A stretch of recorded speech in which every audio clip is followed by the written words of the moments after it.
30 days dark, 10% alive. That's the line you have to beat. You're not prepping for a movie, you're prepping for math. In 2022, the average U.S. customer sat through 5.6 hours of outages, and the trend is getting nastier as billion-dollar weather disasters pile up. Cyber crews are waving red flags too. Utilities saw a 70% surge in cyber attacks in 2024, and regulators say weak points on the grid are climbing by approximately 60 a day. 24K known vulnerabilities and counting. Meanwhile, half the country only thinks it's ready. 2023's national survey found 51% feel prepared, even as most people's actual plans are paper thin. FEMA's latest shows more folks took actions in 2024, but actions aren't endurance. Here's the blunt truth. Water is your first timer. 1 gallon per person per day is the bare minimum, and bottled beats wishful thinking every time. Your generator fantasy. Nice. Markets are booming, but fuel runs out, parts break, and noise paints a target on your house. If you're in the U.S., this is personal. Weather, cyber, and supply chain fragility are converging now, not someday. You want to be the 1 in 10? Lock in water, silent heat, darkroom light discipline, calorie-dense rations, and medical basics, then drill it until it's muscle memory. 30 days without power doesn't care about your intentions. It cares about your systems. 10. Your body will fail before your mind does. By day 10 of a total blackout, your biggest enemy isn't hunger, it's biology.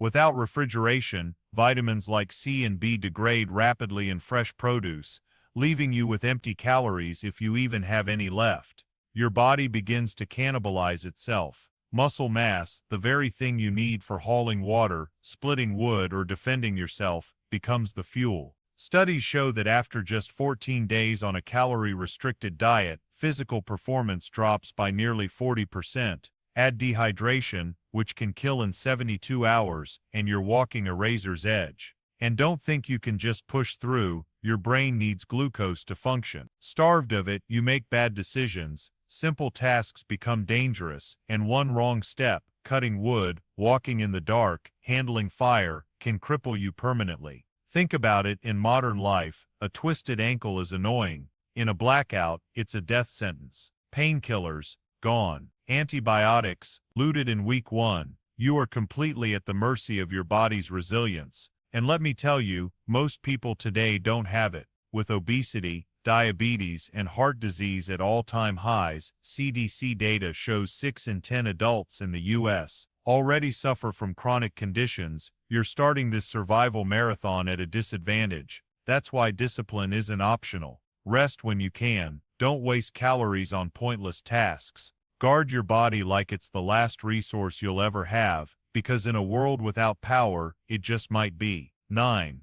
Darkness becomes a predator. When the sun sets in a 30-day blackout, it's not just night, it's a battlefield. Darkness gives cover to the desperate, the violent, and the opportunistic. You think you'll get used to it, but by day 9, total darkness changes your brain chemistry. Studies show that prolonged absence of artificial light spikes cortisol and destroys melatonin balance, leading to paranoia, insomnia, and hallucinations. Imagine trying to survive while your own mind betrays you. Worse yet, predators, both human and animal, use the night to their advantage. Coyotes, feral dogs, and even rats are emboldened by abandoned streets. But the greater threat, people. In a 2017 Puerto Rico blackout, crime surged 300% at night when streetlights were out.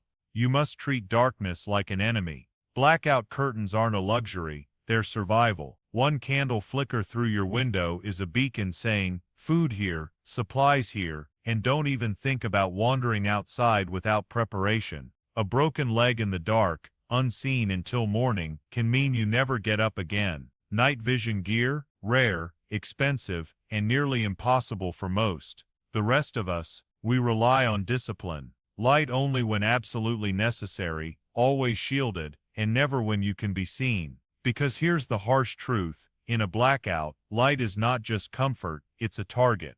8. Your own trash will kill you by the second week without power. Garbage stops being an inconvenience and becomes a lethal threat. Think about it. Modern sanitation depends on weekly pickups, water treatment, and chemical disposal systems. Without power, none of it works. By day 12, rotting food breeds maggots and attracts vermin. By day 15, your yard or alley becomes a biohazard.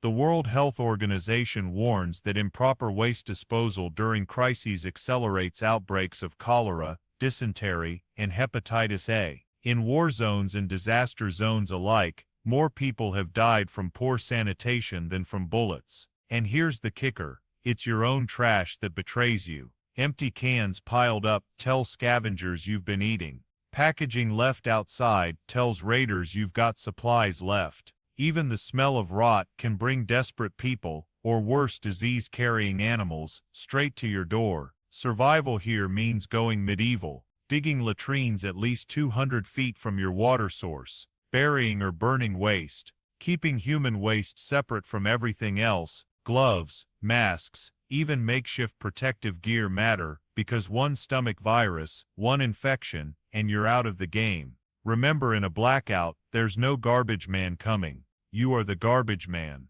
And the more disciplined you are, the longer you live. 7. The weather will break you with no power. You're naked against the elements. By week 2, you'll discover something shocking. The weather is your biggest silent killer. In summer blackouts, heat stroke takes lives faster than hunger. In winter, hypothermia can kill within hours. Let me put numbers to it. During the 2021 Texas freeze, over 700 people died in just days when power failed. In extreme heat events, death tolls skyrocket, like the 2023 European heat wave, which killed over 60,000, and that was with partial infrastructure still running. In a total grid-down event, multiply that. With no AC, no heaters, no running fans, your only weapons are insulation, ventilation, and improvisation. Blankets, layered clothing, tarps, and even duct-taped windows become survival tools. Shade and airflow become your lifeline. And don't think you're immune if you're healthy.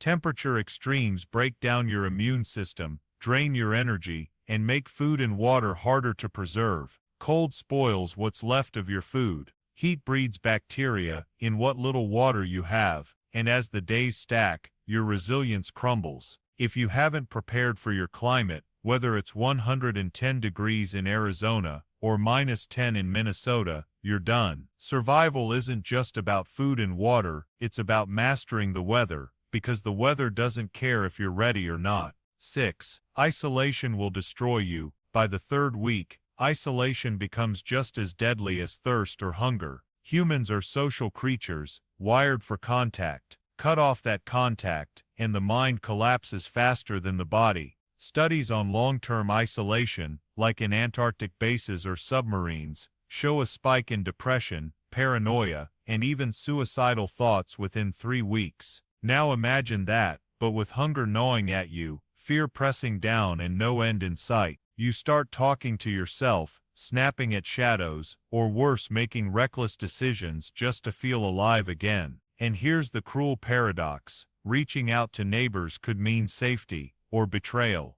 Banding together works only if trust holds. But by day 20, trust is the first thing to die. People you once relied on may turn against you for a single can of food. So survival in isolation is about balance. You need enough contact to keep your sanity, but enough distance to keep your safety. This is where those overlooked survival items, a deck of cards, a Bible, a notebook, a musical instrument, become life-saving. Not because they feed you, but because they keep you human. Because if you lose your mind, your body won't be far behind. Survival is as much mental as it is physical, and by day 30, the lonely are often the first to fall. 5. Fire becomes your last technology. When the grid collapses, your phone is useless, your laptop is a paperweight, and your car might as well be a coffin on wheels once the gas is gone. But fire is still king. By day 15, fire is no longer about comfort, it's about survival. It boils water, sterilizes tools, cooks food, fends off animals, and even boosts morale. Archaeologists say fire is what separated humans from extinction 400,000 years ago. In a 30-day blackout, That hasn't changed. But here's the problem. Most people today don't know how to make it. If you can't light a fire without a lighter, you're already finished. Matches run out, lighters break, fuel runs dry. Can you start a fire with steel wool and a battery? Can you use a bow drill with wood? Can you shield flames from the rain, keep sparks alive in the wind, or build a smokeless fire that won't give away your location? These aren't camping skills, they're survival skills, and fire brings risk. Smoke can advertise your location, flames can burn down your shelter. Carelessness kills, but without it, you'll die slower, from parasites in your water, from spoiled food, from cold nights that never end. In a world stripped of electricity, fire is your last technology, and only those who master it hold on. 4. Trust will get you killed. By week 3, survival stops being about weather, food or water. It becomes about people, and people, stripped of comfort, safety, and consequence, are dangerous. In a 2003 Northeast blackout, crime jumped 30% in New York City in just 24 hours. That was with police still patrolling and order mostly intact. Now imagine 30 days without law enforcement, courts, or 911. Desperation turns neighbors into thieves, strangers into predators, and even family members into liabilities. Rule 4 is brutal. Trust will get you killed. Yes, alliances can save you, but every alliance carries risk. A single loose word about your supplies, a single argument in the dark, and suddenly you're outnumbered in your own home. History proves it. During the Bosnian collapse of the 1990s, survivors reported that friends turned to raiders within weeks when hunger set in. You don't stop caring about people, but you stop being naive. You don't brag about what you've stored. You don't let outsiders see inside your home, and you don't assume kindness is free. Every deal, every trade, every conversation must be calculated. Because in a blackout, survival doesn't reward the most trusting, it rewards the most cautious. 3. Water is life, water is death. Here's the thing most people don't grasp. You can survive 30 days with barely any food. Your body wastes away, sure, but it endures. But water, 3 days without it, and you're a corpse. That's why Rule 3 is absolute. Water is life, water is death. By the 3rd week, reservoirs are bone dry, pumps are dead, and lakes and rivers are polluted with runoff, animal waste, and human trash. The CDC estimates that 80% of infectious disease outbreaks worldwide are waterborne. Cholera, E. coli, Giardia, these aren't distant third world problems. They'll be in your neighborhood, in your body, and in your children's stomachs. One bad sip, one lazy decision, and your survival ends in agonizing diarrhea, dehydration, and collapse. Filters, tablets, boiling, all work, but only if you have the gear, fuel, and discipline. And don't think clear water means safe water. The deadliest pathogens are invisible. That crystal clear stream could carry parasites that turn your stomach into a death trap. Survivors of past collapses, from Haiti's earthquake to Hurricane Katrina, say the same thing. It wasn't bullets that killed the most, it was water. In a 30-day blackout, your priority isn't stockpiling food, it's securing water, purifying it relentlessly, and never underestimating its power to save or destroy you. 2. Complacency is fatal. By day 20, your body aches, your supplies are dwindling, and a dangerous thought creeps in. I've made it this far, I'll be fine. That thought kills. Survival isn't about lasting 10 days, it's about lasting 30 and beyond. And here's the truth, most people fail, not because they ran out of supplies, but because they stopped paying attention. They ate more than they should have. They left a candle burning. They got sloppy with sanitation. Complacency is fatal. Studies on disaster fatigue show that after 2 weeks, discipline plummets. People take risks they wouldn't take on day 1 because their brains crave normalcy. They want to believe the worst is over, but the grid doesn't come back just because you're tired. You have to endure the grind. That means rationing with military precision. That means staying vigilant when you'd rather sleep. That means keeping routines alive, checking water, rotating food, reinforcing security, even when exhaustion begs you to stop. Because survival isn't a sprint, it's trench warfare. And in trench warfare, the moment you relax is the moment you die. 1. The strong don't survive, the disciplined do. The biggest myth of survival is that the toughest, strongest, most aggressive people will outlast everyone else. Wrong. The real survivors are the disciplined.